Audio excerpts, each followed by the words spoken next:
ChatGPT users felt less ownership over the essays, struggled to recall a quote from the author. ChatGPT may be eroding critical thinking skills. Is it safe to say that LLMs are, in essence, making us dumber? Study found GPT makes you dumber. That's it, right? Like that's what vast majority of people read. They read the headline. This is basically MIT team who did that study, and they answered, please do not use that word like stupid, dumb, brain rot, harm, damage, brain damage, passivity, collapse. Like all the paid media.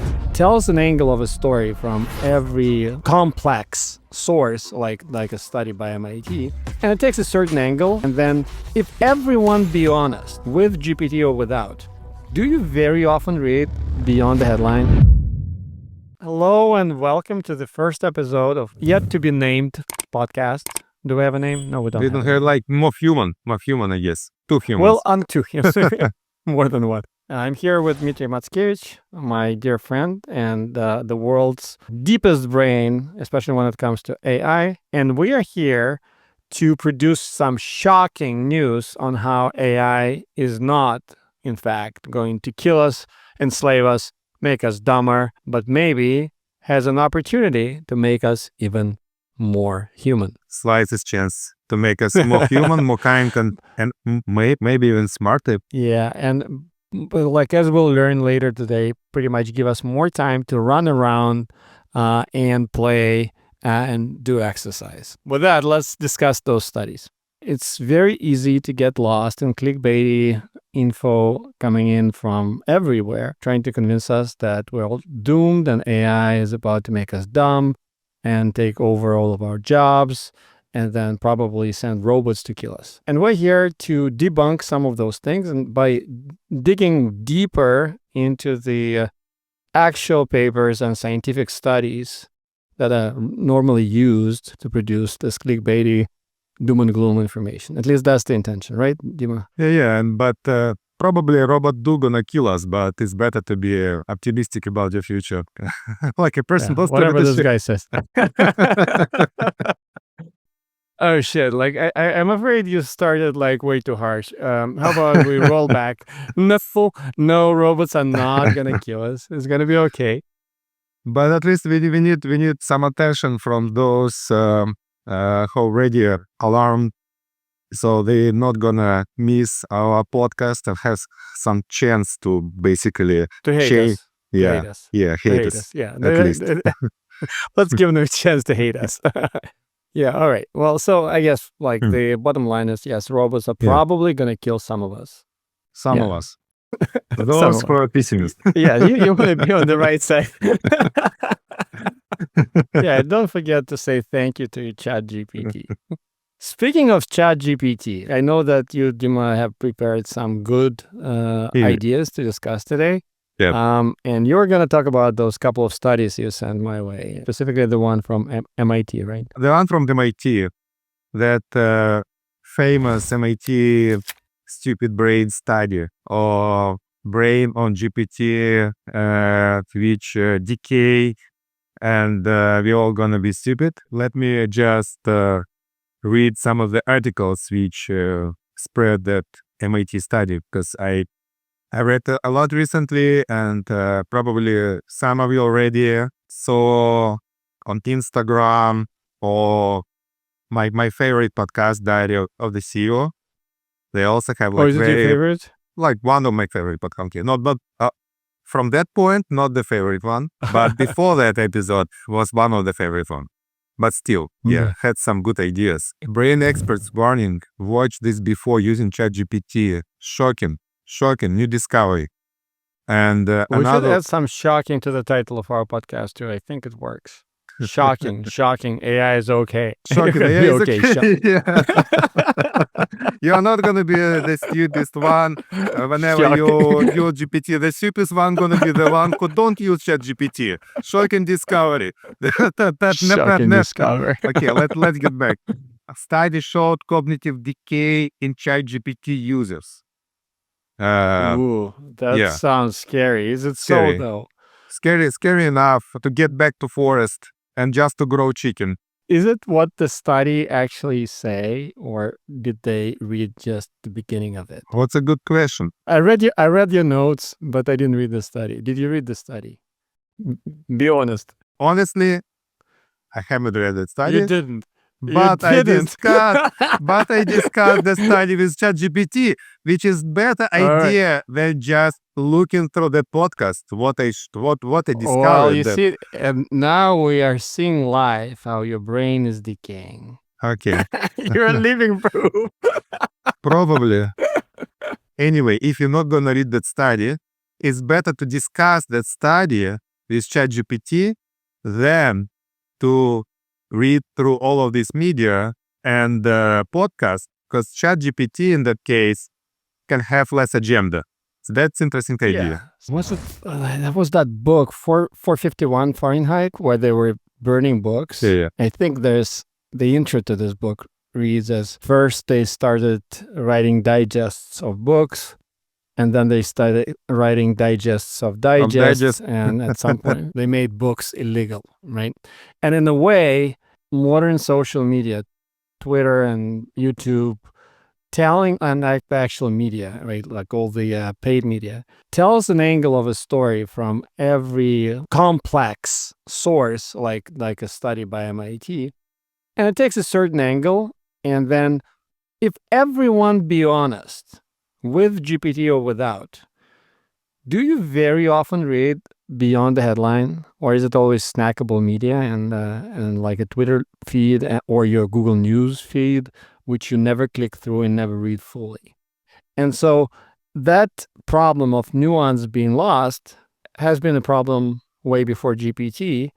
But the difference that you're highlighting, which I really like, is that at least with GPT, you probably don't have a specific agenda. Yeah. When it digests information for you, it's not trying to sell you a clickbait or whatever. Yeah. However, pretty much any media or any blogger or us included, we do have some agenda. We do have an angle that we're trying to take, right? And probably that's the key thing that you just said that really resonates with me, is that engaging your brain, even in a simplified way of discussing something with ChatGPT, is a better practice than just scrolling through your Facebook feed or your Twitter feed and then seeing some headline and remembering it as truth. Oh, study found GPT makes you dumber. That's it, right? Like that's what vast majority of people read. They read the headline. Let me just read that link on that page with that study at MIT, and let me read what they say themselves in the first FAQ question. This is basically MIT team who did that study. Is it safe to say that LLMs are in essence making us dumber? And they answer, no, please do not use that word like stupid, dumb, brain rot, harm, damage, brain damage, passivity, collapse. Maybe they just don't like those words, no? And so on. It does a huge disservice to this work, as we did not use this vocabulary in the paper, especially if you're a journalist reporting on it. Nonetheless, what did those titles read like in the press? Do you have any quotes? Let me read some of those, like Fast Company. Your reliance on ChatGPT might be really bad too for your brain. You didn't say dumb. You see, like they actually followed the guideline. Yeah, not bad. ChatGPT users felt less ownership over the essays, struggled to recall a quote from the essay. This is actually true. Shortly after submitting them, relies on the LM bypass deep memory process, which is not true.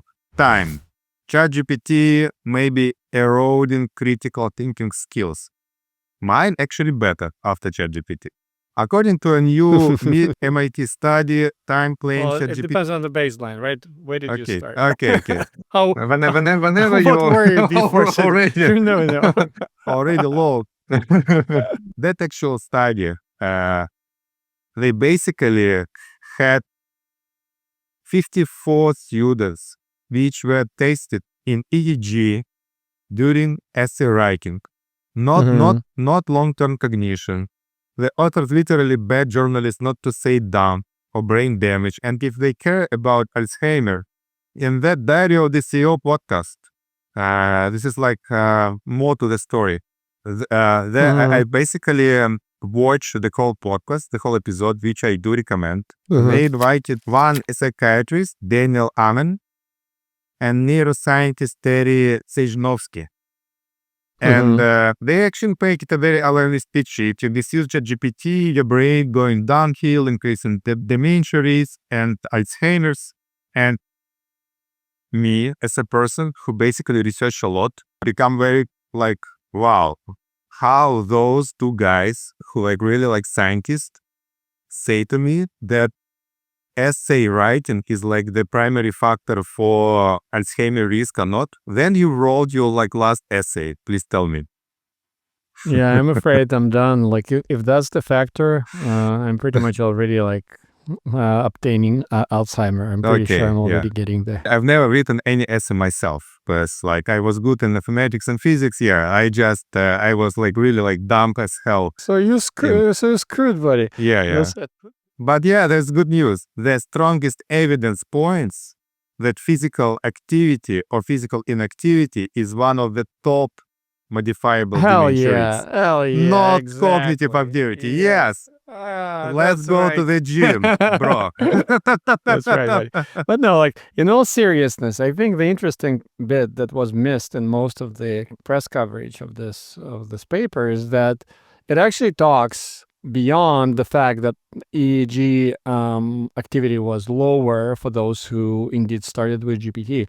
But then it goes on saying that in the case that where you first start with thinking yourself or writing the essay draft yourself, and then use GPT to iterate on it, the actual brain activity is higher. And so that effect is neutralized. So what we see here is that, in plain English and simple terms, sure, if you don't think and you use ChatGPT instead, you will get dumber. If you don't walk and you use your electric scooter instead, your legs will become weaker. However, if you use this tool in the correct sequence, first thinking yourself and then using it to multiply your thinking or to use it as a thinking body, you actually have great chances not only to increase your brain activity and engage it in a different way, but you can also save a lot of time, because another study shows that you can get to the same result in less time, freeing up some time for physical activity that you love so much. Yeah. So basically, there's like so many layers. So let me also like elaborate on some of them. There's so many studies on ChatGPT, and there's like another study which was done by Wharton. They basically studied not just like 50 students. They studied like more than 1,000 students, and they had 3 cohorts. One with ChatGPT without any guardrails and specific guidance from teachers with like specific prompting, like you said before. For example, like prompt like help me think about this like mathematics example. Don't give me any solution, just guide me through the process, how to think about that field, how to think about that task. And they had a group which just did it by themselves. And what they find out that the group which did just with ChatGPT, they basically were able to get like, I don't remember exactly, like faster through the material, but they like 50% faster through the material, but they got 17% worse on final exams. But the group which did ChatGPT with a decent approach, with like guardrails, with decent prompting, they actually had same results in their final exams. But what is alarming, they actually were able to get through 2 times more materials while studied. So basically, at the same this is shocking, right? Like, yeah, this is shocking. So basically, it's like a good approach to ChatGPT.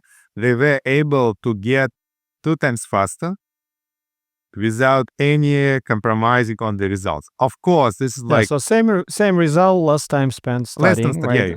Yeah. There is like Exactly. same Fantastic. caveats, the same kind of scope. That was not like longitude studies, that was like short-term studies, and same as MIT studies, they just looked at short-term effect. But what we saw, we can have like so many angles how you approach that ChatGPT. Dmitry, but let me ask you this.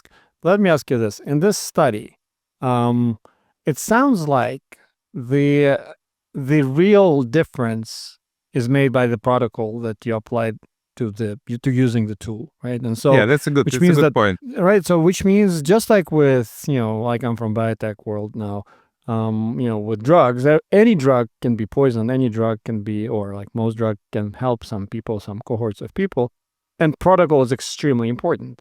And the more potent therapies we come up with, or the more potent tools we come up with, the more responsibility is on those who develop and enforce the protocol. And in many cases, I think this is the scary part, is that the tools that people get, they do not come with any guidelines on protocol, and they actually are never explained, right? Like you have this chat box, and here's a story from my life.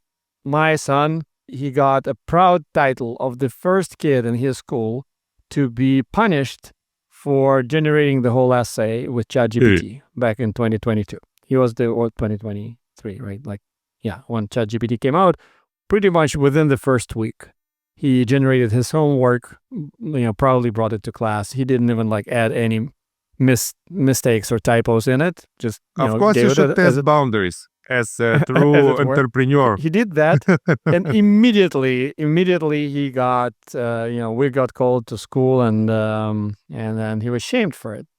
And my reaction back then was like, hey, why is he shamed for it? Why do you think, like, why he as a kid should think he did something wrong? He found a tool that helped him accomplish a task better, and he used it, and it's only natural that he did. And actually it's good. I expect him to always find tools to apply in his life. The challenge, though, of course, if he keeps abusing the tool, he won't learn, and it's obvious, right, that we're not here to train him to type homework into ChatGPT and copy paste the result. And so you as school, and I am as a parent, I'm responsible for coming up with a set of guidelines on like, hey, here's how you can use this tool to your advantage. And I think, like, in all seriousness, leaving aside all the joking and stuff, it is indeed a problem right now that instead of discussing what are the healthy ways of deploying AI in our lives, people are either overly optimistic and just say, hey, like, optimize, like automate everything, or more likely for mass public, there's this alarmist message of like, oh, that's horrible and terrible and everyone's becoming dumb. Neither of those true. It's like way more complex than that. And I think like developing protocols and sharing those protocols, including like us doing it right now at the podcast like this, I think it's an important responsibility for everyone with a voice at the moment. Coming back to that idea in that MIT studies. So why do they test that with essays? So essays used to be a good way to measure cognitive ability.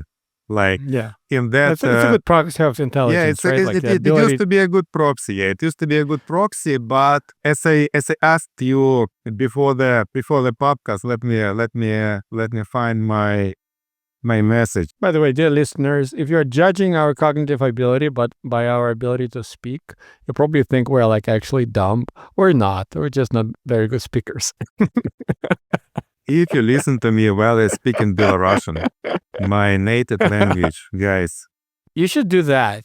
I'm sure AI can translate. What?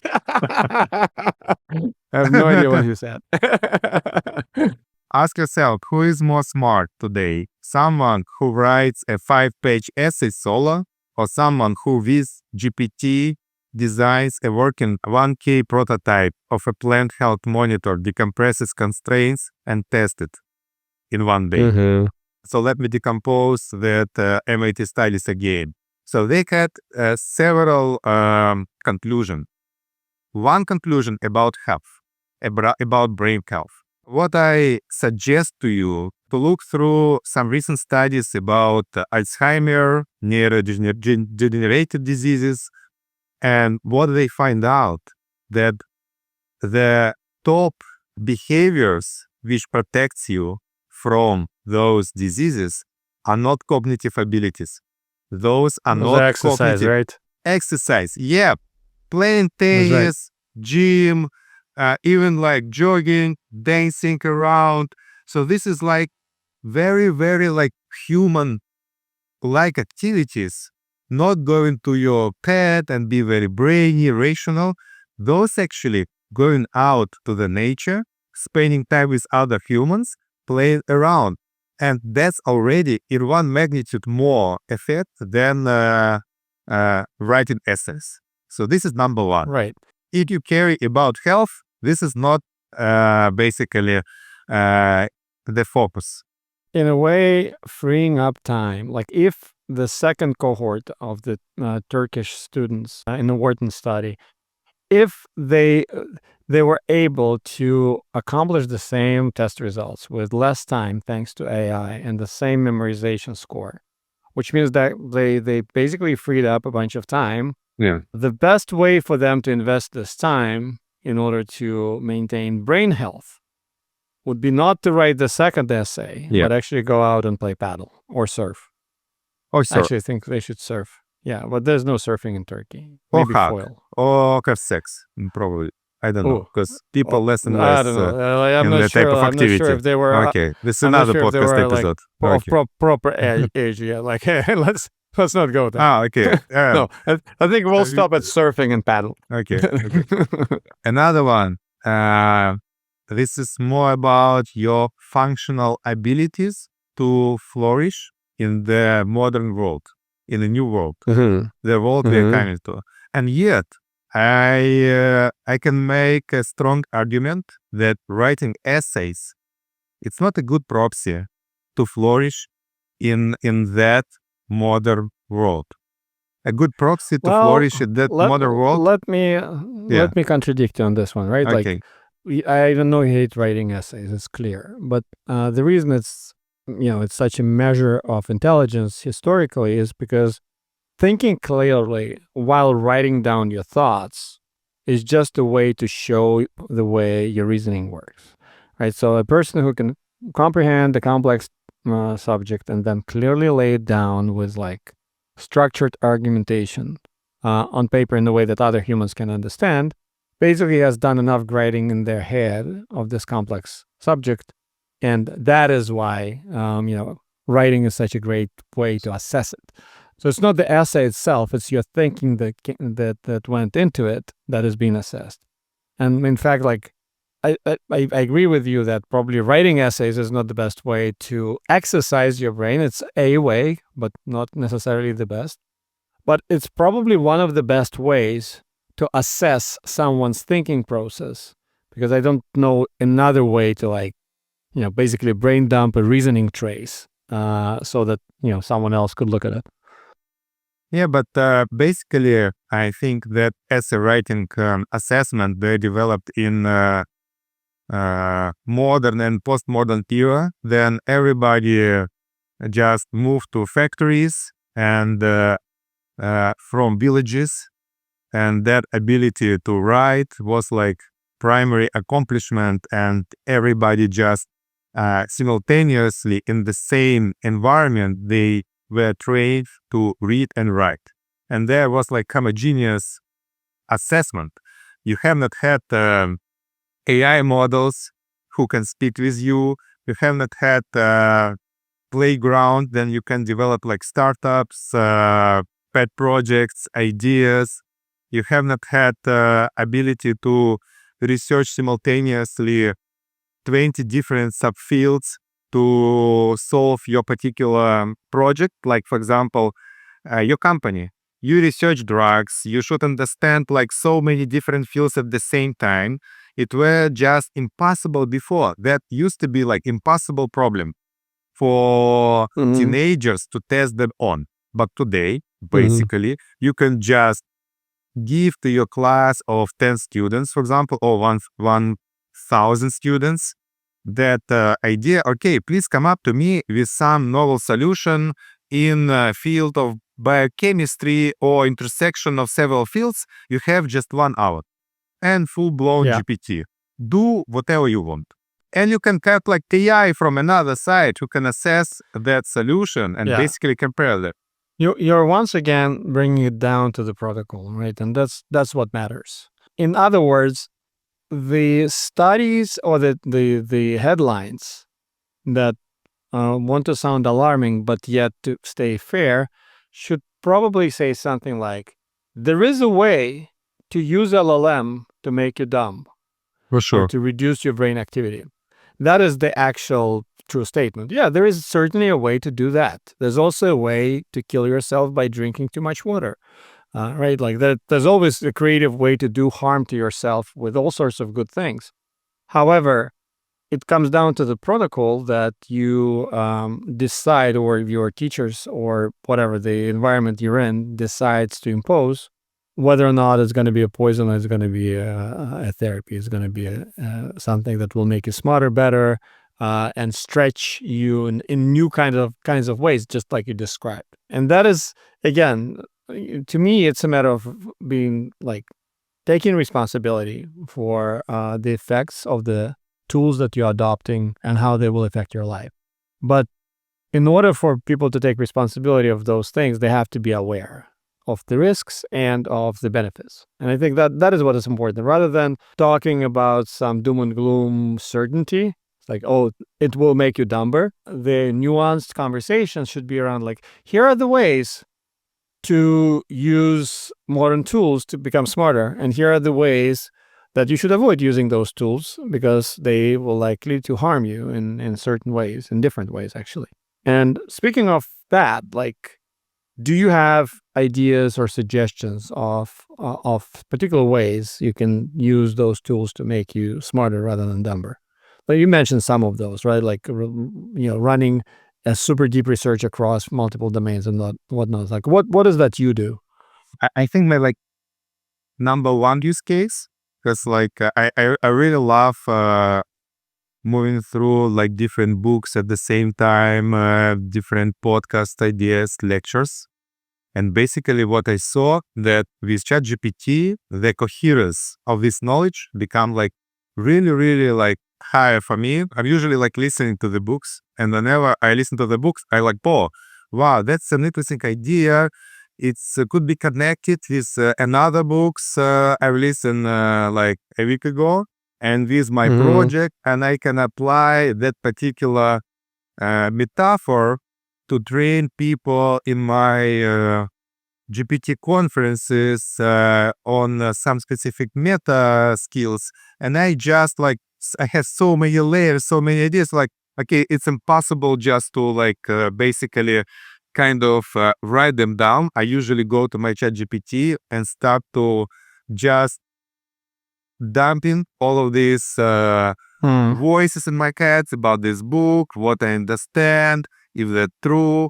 And we basically start a discussion with my GPT. Like, Right. and usually they start not like write for me or solve for me. They usually start with the pattern like, help me think about this. What do let or So it's even a better, thinking partner for you, yeah, right? a better It's one. Let's think together. Let's think together. Because GPT and this basically my GPT prompted not to be like very careful, not to be like polite, not to be in a pleasant mode. They prompted to be like Socratic, challenge my ideas, be discomfortable whenever needed. Basically, they prompted that his goal is not to be comfortable and Oh, it's a respectful. him. Him. Sometimes It's it's him. she or he. I basically love to play with this. Gender fluid. Okay, just Yeah, like us. and basically he is prompted not to be gentle or comfortable. He is prompted be very honest and independent. And basically his goal is to promote my consciousness. Promote my consciousness, promote my, even sometimes promote my frustration. Because whenever I frustrated, this is like, oh, I'm like puzzled. So he have like a bit different utility goal for me. And this is probably my number one like favorite use cases, and because I have so much wonder, I frequently go to rabbit holes in like so many different topics at the same time. And this ChatGPT has become so much easier. A good friend who very knowledgeable in a lot of topics at the same time, and he Right. can connect dots with you. Myself personally, and I bet you also, one of the most pleasurable experiences in your life whenever you have a good conversation with your friend about some, Yeah. then you have like, Yeah. wow, you have like so many lighting ups in your brain, and you're Just like this conversation. for sure, for sure. That's right. Yeah, so this is what about you? What about you? Tell me about your like current use case you can share with I think this is where, I'm not sure if it's favorite use case, but the one that is relevant to this conversation, which I feel like makes me smarter, is the fact that with GPT, I can analyze beyond the media I just consumed. Actually, I noticed doing that first and foremost with movies.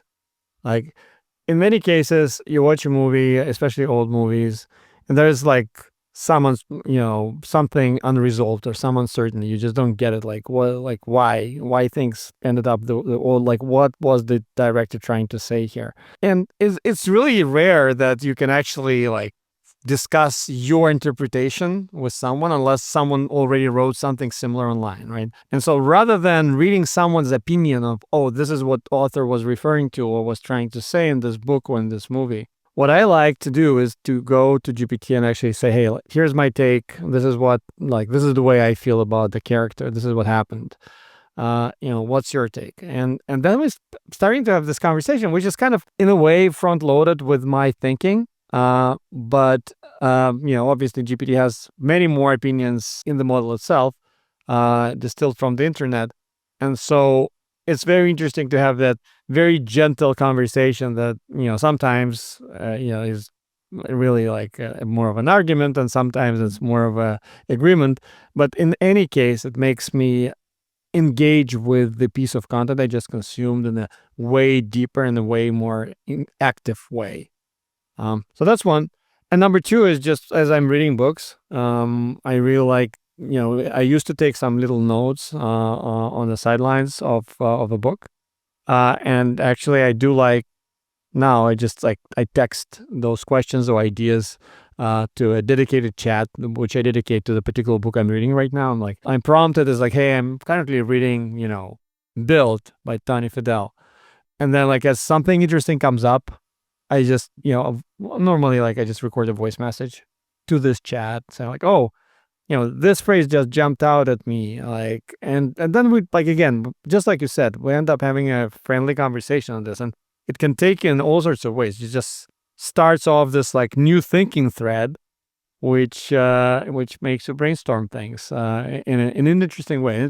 In all those cases, like I started those kind of conversations, I remembered concepts way better than just reading the book.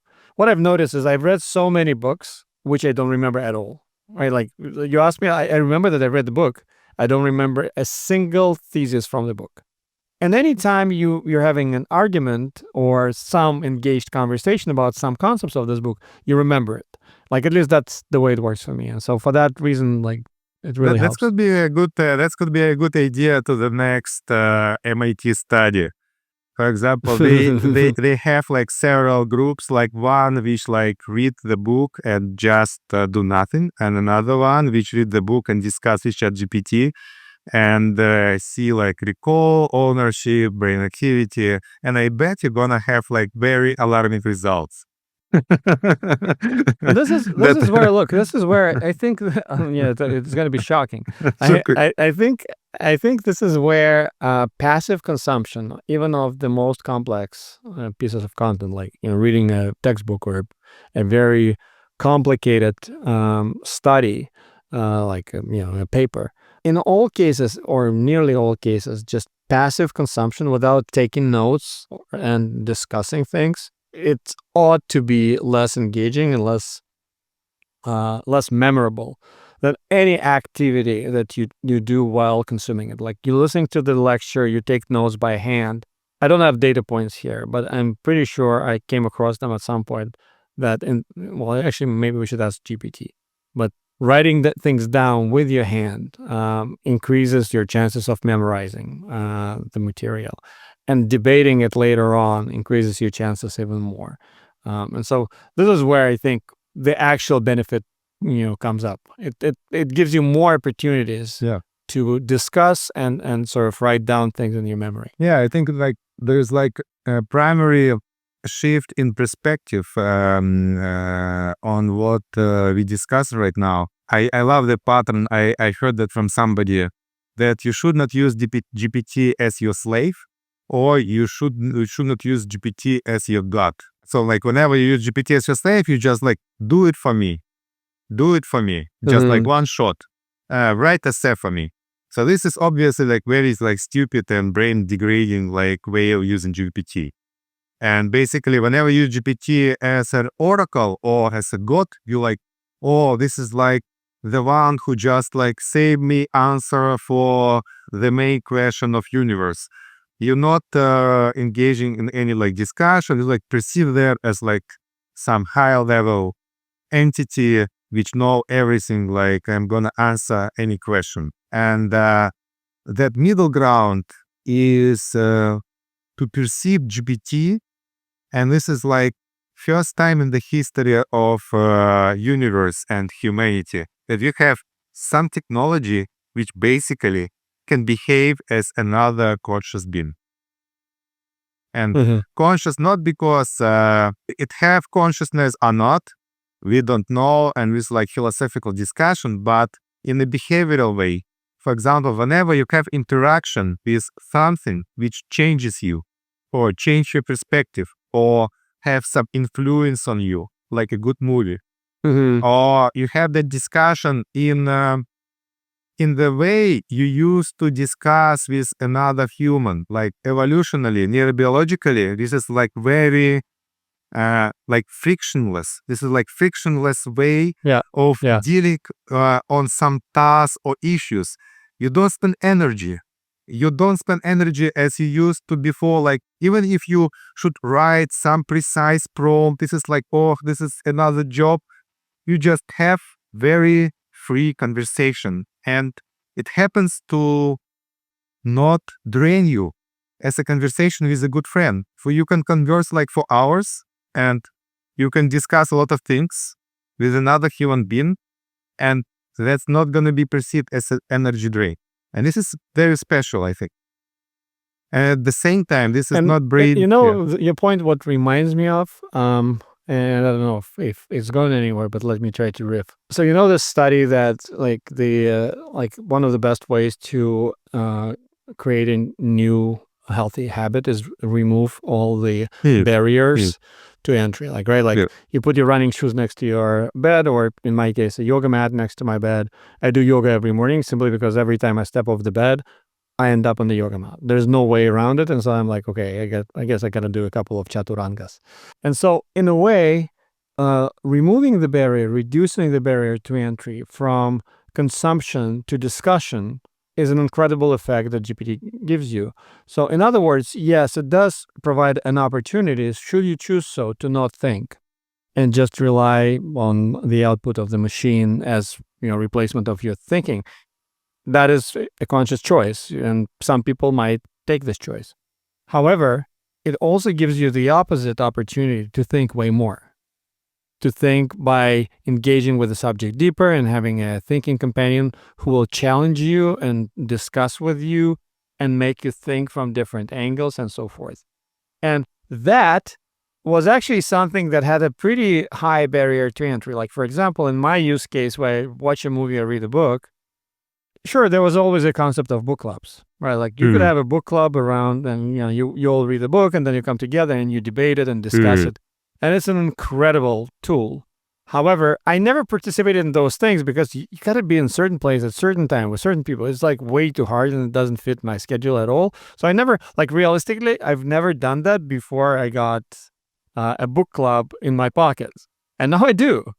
And that is the meaningful change that I suddenly got, because the in my life, because the barrier to entry from reading a book to discussing a book with some intelligent beings suddenly became lower. Yeah, that's really cool point. Yeah, so this is like a bit similar for me. I had so many. Usually, I have so many ideas and so many tasks which I procrastinate about because you need to make some first move, start to write to somebody or start to write email or whatever.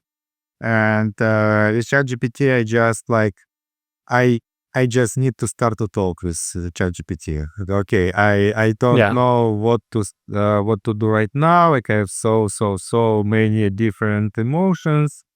I'm frustrated, and that's a good entry to basically move through some particular decision or some particular task which used to drain so much energy on me.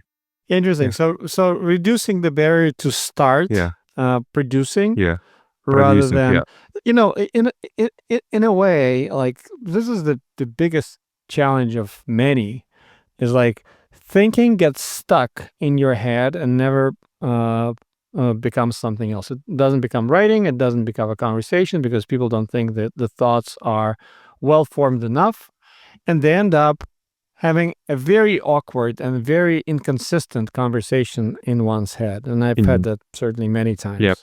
Starting to write a document like a product vision doc when you have some early beginnings of thinking in your head is extremely hard. You just stare at the piece of paper and you're like, I don't know what to say. I don't have the idea yet.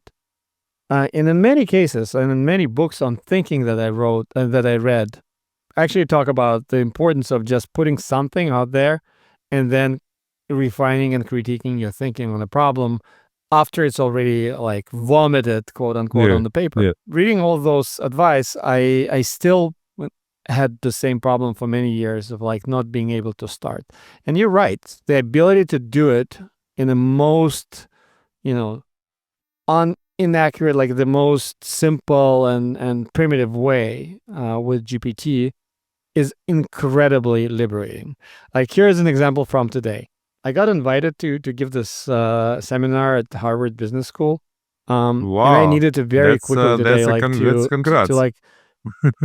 to jot some ideas on what I want to say, right? And I was literally typing in a messenger, so like to the guy with whom we're negotiating this idea, and I was on a call, like on a Zoom call at work, and so I just like typing real quickly some like here are a few thoughts on what I can do, and then I realized like as I'm typing that it's extremely messy, it's hard to parse for someone who is not inside of my head, but I keep writing it down because I know that before hitting send, now I'm gonna ask GPT to refine it, right?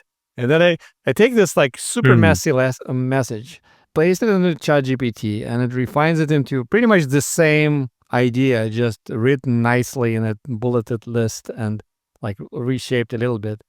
And suddenly I'm not afraid to share it. And so if it wasn't for that thought that I'll be supported by my thinking partner to clarify my thinking and actually help me progress, I would not have typed this message. I would have stayed in my head. I would have responded, hey, I'll get back to you at some point. And then I would end up in this procrastination loop where I'd be staring at the to-do list item on my to-do list saying, prepare agenda for Harvard. And I'd be terrified and I'd be postponing it forever and ever and ever.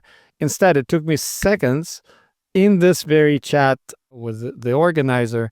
I was able to put together some rough ideas, refine them with GPT, and repaste them again and be done with it. It is pretty incredible. And I'm actually like, this is a visible change, right? That this kind of quick thinking partner concept implements in my life. Yeah. To add some of my ideas while we're listening to you. Actually, that will be cool to have this type study, which basically measure somehow that if that some particular mindset, not like GPT by itself is helpful or not, but what specific mindset, transformative mindset, help you to flourish this ChatGPT in that role. Yeah. And which specific mindset disengage you from the world or make you like stupid or whatever. Because other AI is gonna be with us in a new world, and that new world It's that already there. yeah. But they have conversation right now that new world probably you have like different meta skills or different mindset which can be very well suited for that specific time. And as you discussed already, just to understand that, okay, so many interactions were suppressed just because I used to be anxious or procrastinated or just sabotage myself. And to see that that piece of technology basically can promote my interactions, a lot of different complex interactions with that world, which cannot be simplified just to essay writing or is it bad or not good or good.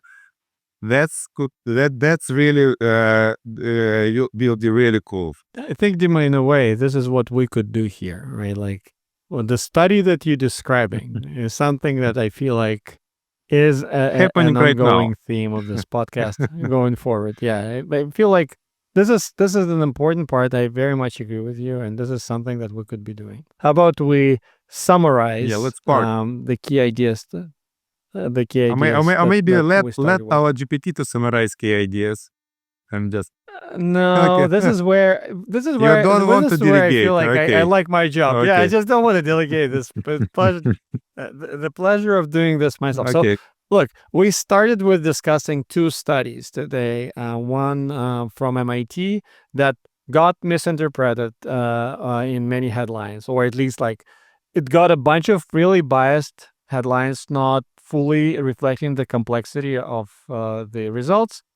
Basically suggesting that according to EEG study of brain activity on GPT makes you dumber, even though the authors of the study explicitly put a paragraph asking not to use those words. As we dug into it, we realized that in fact sequencing was very important, and the lower brain activity was only true for those people who chose not to think at all by using GPT instead. And if the sequencing was the opposite, where people chose to first think through and write the first version of the essay and then use GPT to refine it, actually the activity was not lower than in a case in the control group. Right? That was one study. So we came up with the idea that protocol matters. It's extremely important. Like, yes, this tool can make you think less or think more, and it's up to you as responsibility of those implementing the protocol to use it in a helpful way, not the harmful way. And the second study we discussed was the one about the Turkish students who used GPT to study for exam. And there were three groups there. The group that just plainly used GPT and created this false sense of confidence of their mastery of the material, and they performed 17% worse than the control group who studied in a regular way. But also, most of the alarmist headlines missed the third group, which was actually the most interesting in our opinion.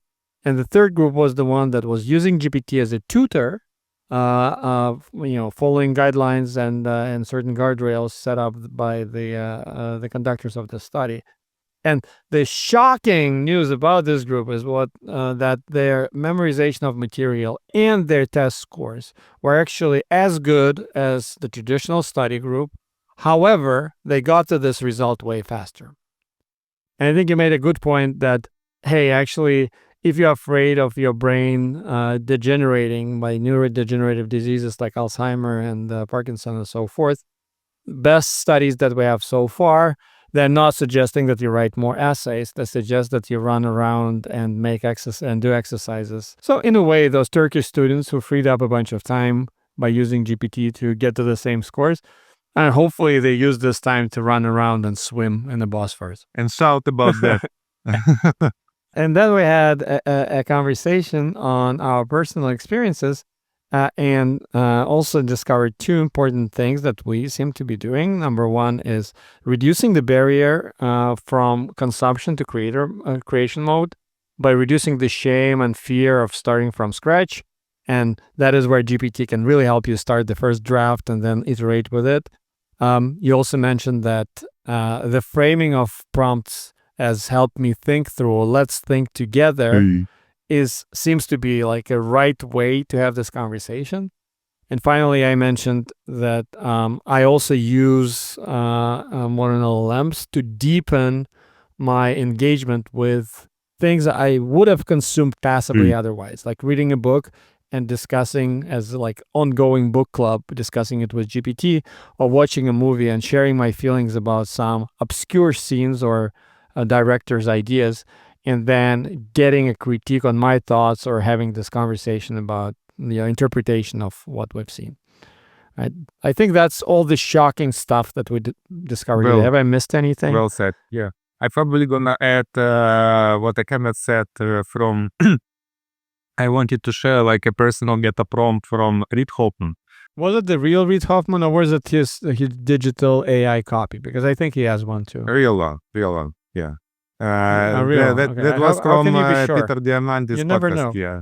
Yeah, that could have been digital version. Probably of Reid. digital. Yeah, knowing him, I know he I like once watched him. like He AI came on AI a Zoom call maximalist. once. AI maximalist. He probably already like chilling around at some New Zealand island. I'm pretty sure. He very activistic also, and he shared that meta prompt whenever you study, and I usually use the same with Jerzy. You remember Jerzy? He study physics right now.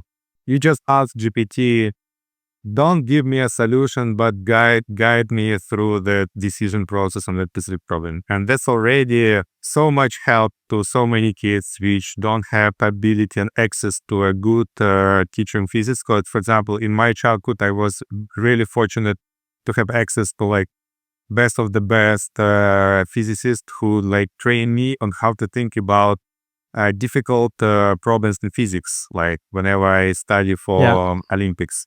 But so many kids don't have access to this, and they have ChatGPT. But you for sure you don't should ask for solution right away, as you said. But you could have like so simple system prompts which basically make a difference. Yeah. Fantastic. Well, I think it's a great way to end here. Thank you so much, and I'll see you in the next episode. See you.